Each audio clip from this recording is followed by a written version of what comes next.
have to show you how to prepare your sample for melting point testing.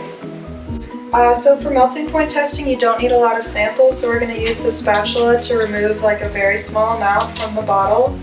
And then we're going to crush it up with the spatula, kind of like this, just to get into a really fine powder that'll enter the capillary tube very easily. So once you've done that, you can select a capillary tube, and you're going to notice that there is an end that's open and an end that is closed, and you're going to take the open end and put it into the kind of powdery sample area. So now you're going to want to turn over your melting point tube so that the closed end is facing the ground and the open end is facing up. And you're going to take this long glass tube and place it on your paper, and then you're going to drop your melting point capillary, which is now facing up, and just kind of drop it through the tube. And that's just going to tap the rest of the sample into the tube. So now you're ready to use the melting point apparatus.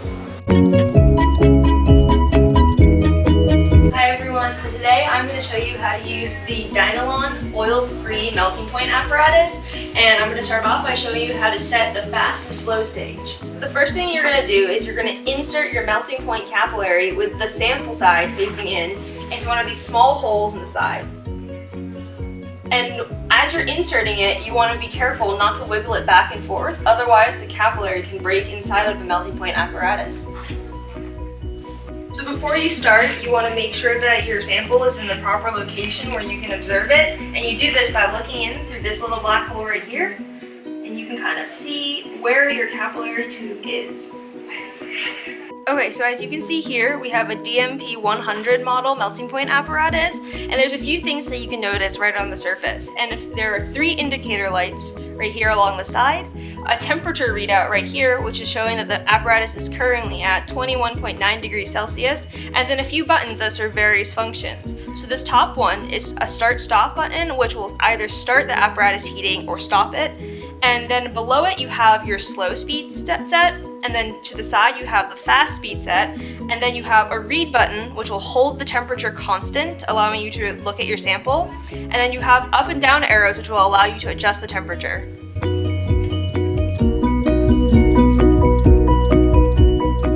So our sample today has a known melting point range of 60 to 63 degrees Celsius. And the first thing that you're going to want to do is you're going to want to set the fast stage set so that it's 20 degrees below the known melting point. And to do that, you're going to press and hold on the fast stage set button, and then press either the up or down arrow until you're at the desired temperature.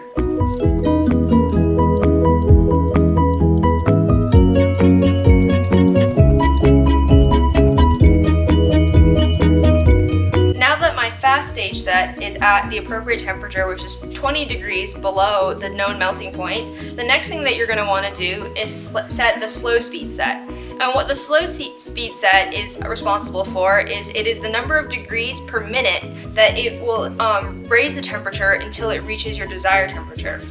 So what you're going to do to set this is you're going to press and hold.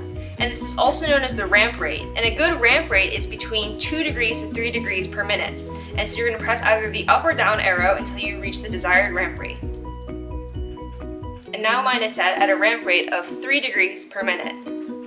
So now that you're done setting all these things, the next thing to do is to press start stop, and this will begin heating.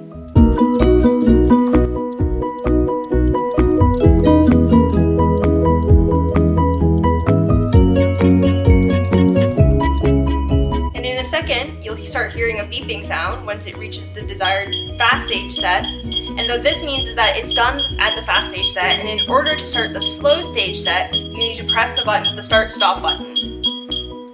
And now as you can see, the slow light has turned on and it is ramping at the set ramp rate, which is, I set it at 3 degrees Celsius per minute.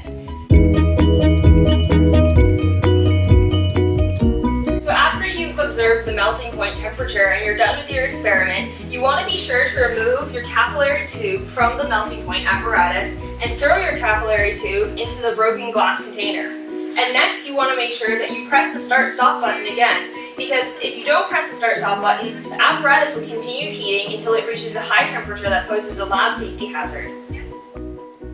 Thanks for watching!